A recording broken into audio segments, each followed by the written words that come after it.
Okay, the videos are back. As you can see, different setup here, different system. You know, I threw out the button-down shirt, the wall, the plain wall. It's all a bunch of garbage. This is what I do. I sit in this recliner. This is where the magic happens, all right? There's my computer is. It's where all my notes are. I even put on my Miles Austin jersey to show you I'm such a loser. I'll keep rooting for a team that has no chance to ever win another Super Bowl. This is me. I mean, why do we have to look professional when we're just talking sports? Look at it this way. The NFL Network has Michael Irvin on its air, and he acts like he's sitting in his living room laughing at jokes. So when Michael Irvin and those guys start being professional, then maybe I'll put on a button-down shirt, which I never wear, so I'm certainly not going to wear them for these videos.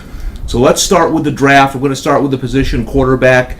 You know, I'm not going to shove Andrew Luck and Robert Griffin down your throat. I know you've heard tons of stuff about them already. Both are tremendous prospects. I will say I have Robert Griffin rated just slightly ahead of Luck, only because of the progression he's made as a sophomore until now. It's really incredible. See, people, at the end of last season, I said Robert Griffin is a pocket passer. And of course, people that don't watch college football had to watch tape to know that. The bottom line is he's in the same system Case Keenum was in Houston. Art Briles, the coach, is the one who installed both systems. Now, does Robert Griffin take off and run sometimes? Sure. I mean, the guy runs a 4.27 40 or whatever he runs. He's a track guy. He's going to use his legs to get first downs and make some plays. But the bottom line is, if you watch him, he throws from the pocket. He just runs when he needs to run. You know, it's unfortunate we still compare every black quarterback to Mike Vick. These guys are miles ahead of Mike Vick when Mike Vick came out of college as a thrower. I mean, the guy in college right now that's closest to Mike Vick is Denard Robinson. I mean, to call Griffin Mike Vick, that's a slap in the face to Griffin. I mean, he's a phenomenal thrower. I just think his upside is just a little bit more than Luck. And Luck is a tremendous prospect. And if I were the Colts sitting at number one, he's a little safer. I can't argue. I might take Luck if I were the Colts. I mean, you know what you're getting. It's very close. Both guys are tremendous prospects. The third quarterback in the draft, Ryan Tannehill, I'm not quite as high on him as some other people. I think he's being forced into that top 10 pick area. Look at it this way. If Matt Barkley comes out of school, where does Tannehill get drafted? Are teams still drooling over him? I say they aren't. I mean, anyone that's seen Matt Barkley plays knows what kind of prospect he's going to be coming out next year.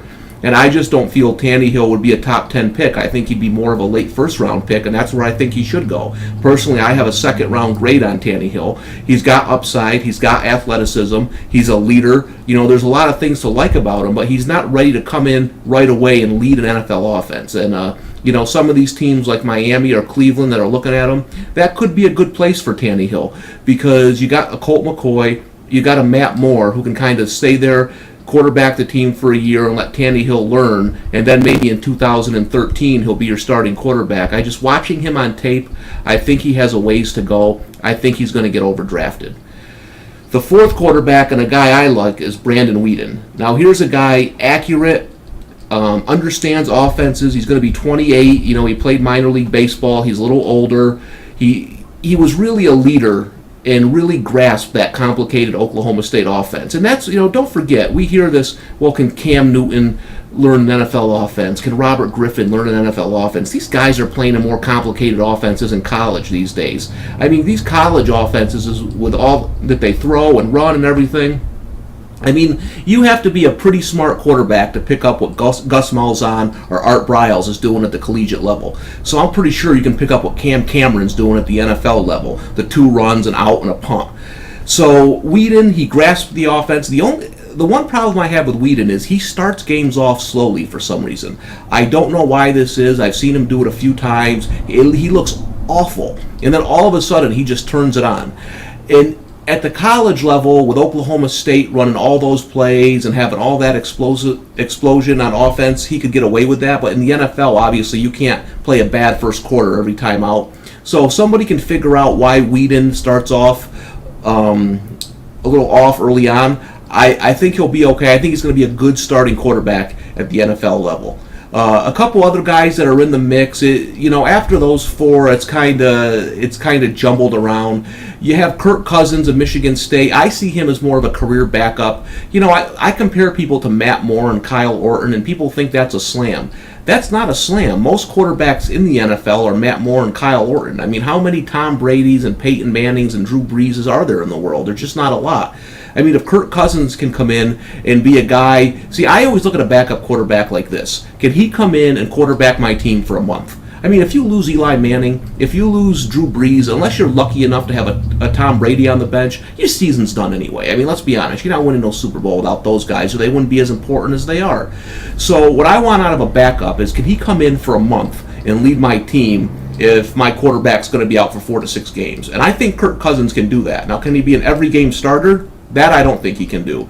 So when I say a guy's a Kyle Orton or a Matt Moore or someone like that, that's actually a compliment, because it means he could play 10 to 12 years in the NFL, and I see Cousins more in that role. Brock Osweiler is a big arm guy from Arizona State. I don't love him. I see some things. I see why teams like him. I also see a lot of problems. He forces the ball in. He's very streaky. I like when I heard, well, boy, Osweiler looked phenomenal on his pro day. You mean he can throw against air? Well, that's impressive. I mean, I could look phenomenal on my pro day, too. So I see him and Ryan Lindley of San Diego State kind of similar type quarterbacks. They both have physical skills. I think someone has to harness those skills at the NFL level. The problem is Osweiler is going to get overdrafted. I mean, Lindley's going to go in round 4 or 5 where he should go. Osweiler, they're talking about him maybe in the first round. So to me, that's way too high. Moving on, you got your Nick Foles, you got your Russell Wilson. Those are guys I like later on in the draft. I think they have intelligence. I think they can do some things.